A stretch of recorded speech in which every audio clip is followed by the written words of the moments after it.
So finally, not only do we get a good X-Men comic in the first annual for Uncanny X-Men of the year, we also get the return of Cyclops.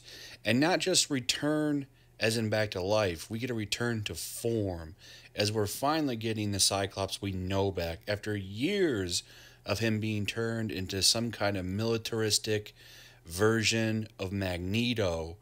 We're getting the Cyclops that was actually the leader of the X-Men, the Boy Scout. He's going back to how he was, and this is a good thing. The fascist version of Cyclops, I was never a fan of, and I'm glad that they're bringing him back.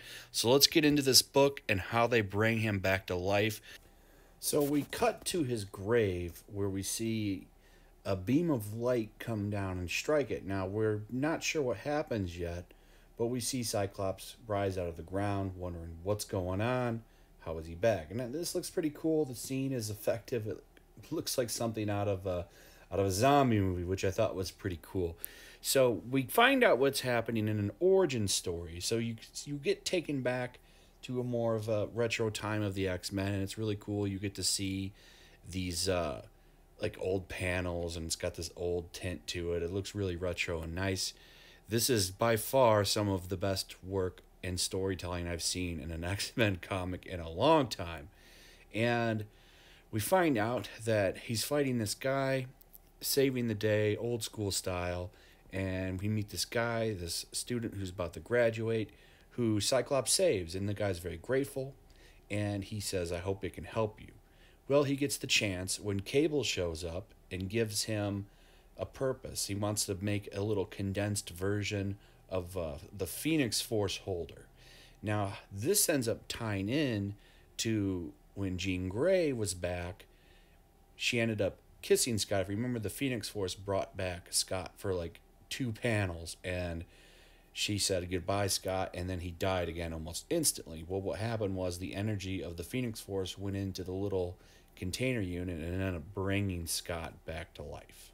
So they end up spending a lot of time together, and Cable doesn't let him kind of go anywhere for a while, but eventually he comes to his senses, and we get a lot of self-reflection. For one, we find out, Cable tells Cyclops about how he sent the original X-Men back, and because of what Jean Grey did when she put like a psychic kind of time thing in their heads. I don't know how to quite explain it, but it suppressed the memories, and when they caught up with their normal timelines, they got their memories back. And now Cyclops has all of the memories of the original Cyclops that was in their timeline. And this causes him to do a lot of self-reflection. He thinks about when he killed Charles Xavier. He thinks about how he kind of just became a mutant terrorist. He became what people feared. And this is what kind of caused him to self-reflect. And he decides he's going to be better. He doesn't want to be the monster that humans fear. He wants to go back. He admits it was wrong. And this is where we get the change. This is where we get the Cyclops that we all remember back. The real Cyclops, not this crazy one. And this is the beginning of his redemption arc.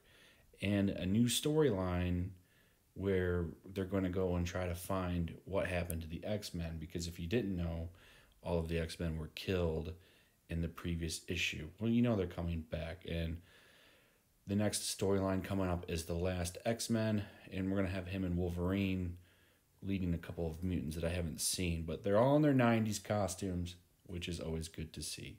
So for once, I'm actually excited after having read an X-Men comic. It's been a long time, but it's good to finally know how he's back.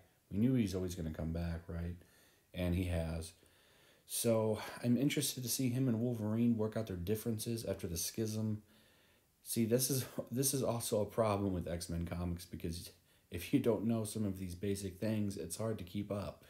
But Wolverine and him had a fallout, and it looks like they're going to find their differences and settle them. So I'm interested to see that, and that should be coming up real soon with the end of Return of Wolverine.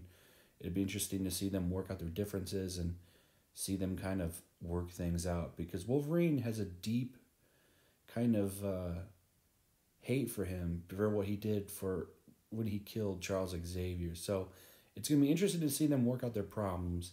Hopefully, because it's going to be Rosenberg writing it, we can see some... hopefully someone will guide his hand a little bit better. But anyway, like and subscribe, leave a comment, let me know what you thought about this video, and I'll see you guys on the next one.